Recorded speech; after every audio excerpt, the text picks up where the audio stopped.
Welcome to the Sports Nutrition Playbook channel. I'm Amy Goodson, sports dietitian, and today I want to talk about hydration tips in cold weather. Lots of athletes think about hydration when it's hot outside and they're sweating a lot, but they don't put the same emphasis on their hydration when it's cold outside. But the reality is that athletes can become dehydrated, maybe not quite as easily, but just as often during cold months when you're training indoors or outdoors and it's cold outside. We know that a 2% level of dehydration equates to about a 10% decrease in performance.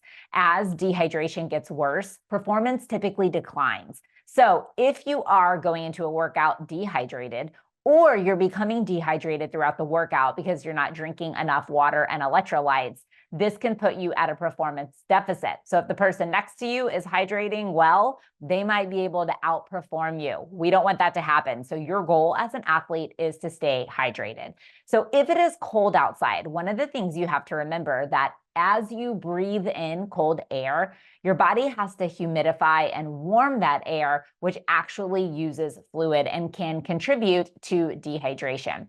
So when you are outside training in cold weather, you want to make sure that you're staying on top of your hydration game. And that means drinking like the regular intervals that you would drink even if it was hot outside.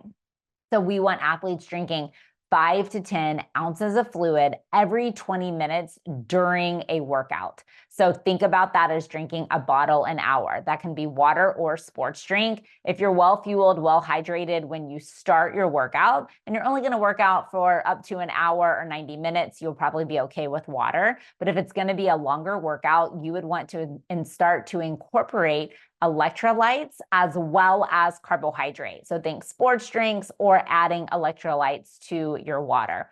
If you're like, it's freezing outside and I don't want to drink anything, then I would encourage you to get a bottle that kind of stays insulated so that you can keep your fluid at the temperature that you want it to be at. So if it's really cold outside, water can freeze. So we would want you to make sure that you're able to keep it at a temperature in which you can drink it. So that might mean bringing your own reusable water bottle that is insulated to practice or to a game or to a competition. The other thing to consider when you are training out in the cold is really trying to wear warm clothing, but breathable clothing. Because when you're outside, you often don't realize that you're sweating because your clothes are absorbing that fluid. So you're like, I'm not even sweating that much. Oh, you are. And if you take off your clothes, you're going to see how wet they are. So trying to wear warm but breathable clothing and then removing those wet workout clothes as soon as you can to help your body dissipate heat is going to be really important. So even if it's cold outside, stay on top of that hydration game. Post-exercise, you can actually hydrate with warm fluids that will help warm you up. So you might have heard of this. At one time, I saw this in the news that one of the NFL teams was serving warm chicken broth on the sidelines, and that people were like, what is that? What's the key to warm chicken broth? I'm like, it's warm salt water that tastes good.